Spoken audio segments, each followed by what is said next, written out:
இந்நாள் இனிய நாளாக அமைய ராமானுஜர் திருவடியை பற்றி பரந்தாமனை அறிவோம். தினம் ஒரு நாராயணீயம்.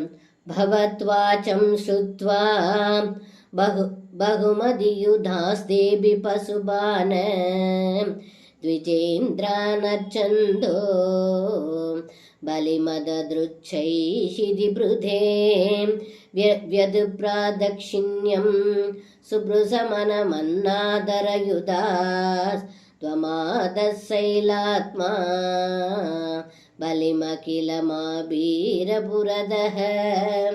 இந்த பாடலுக்கு அர்த்தம்: ஏ குருவாயூரப்பா, தாங்கள் இப்படி கூறியதை கேட்ட கோப்பர்கள் மிகுந்த பக்தியுடனும் அந்தணர்களை சிறப்பித்து பின் கோவர்தன மலைக்கு சிறந்த பூதை செய்து அந்த மலையை கிரிவலம் செய்து வணங்கினார்கள். அப்பொழுது தாங்கள் மலை போன்று பெரிய உருவில் வெளிப்பட்டு இடையர்கள் எதிரில் அவர்கள் அளித்த நிவேதனங்களை முழுவதையும் உண்டு கழித்தீர்கள் என்று இந்த பாடலில் பட்டத்ரி சொல்கின்றார். சர்வம் கிருஷ்ணார்ப்பணம். ஸ்ரீ குருவாயூரப்பன் திருவடிகளே சரணம்.